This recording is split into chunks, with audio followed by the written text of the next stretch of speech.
Trophy સાથે બાર્બાડોસમાં ફસાઈ team India. બેરિલ વાવાઝોડાને કારણે 210ની સ્પીડે પવન ફૂંકાઈ રહ્યો છે. એરપોર્ટ પર કામગીરી બંધ.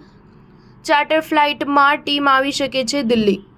ટી20 વર્લ્ડ કપ 2024ની ચેમ્પિયન ટીમ ઇન્ડિયા બેરિલ વાવાઝોડાના કારણે બાર્બાડોસમાં અટવાઈ ગઈ છે. ભારતીય ટીમને સોમવારે એટલે કે આજે ભારત આવવા માટે ન્યૂયોર્ક જવાની હતી, પરંતુ ખરાબ હવામાનને કારણે ટીમનું શિડ્યુલ ખોરવાઈ ગયું છે. રિપોર્ટમાં કહેવામાં આવ્યું છે કે એટલાન્ટિકમાં આવી રહેલા બેરિલ વાવાઝોડાને 210 કિલોમીટર પ્રતિ કલાકની ઝડપે ફૂંકાઈ રહ્યો છે. કેટેગરી 4નું આ વાવાઝોડું બાર્બાડોસથી અંદાજે 570 કિલોમીટર પૂર્વ-દક્ષિણ પૂર્વમાં હતું અને તેના કારણે એરપોર્ટ પરની કામગીરી હાલમાં રોકી દેવામાં આવી છે. સ્થિતિ એવી છે કે એરપોર્ટને એક દિવસ માટે બંધ રાખવું પડી શકે છે.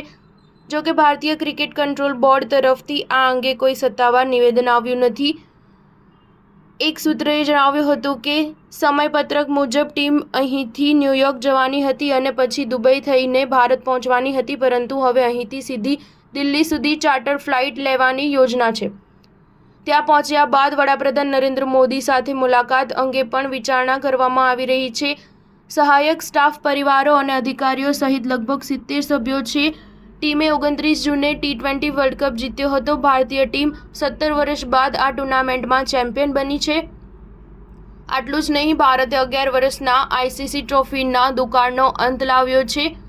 બાર્બાડોસમાં રમાયેલી ફાઇનલ મેચમાં ભારતે દક્ષિણ આફ્રિકાને 7 રનથી હરાવ્યું હતું. સ્ટાર ન્યૂઝ 7 હંમેશા સચ્ચાઈની સાથે.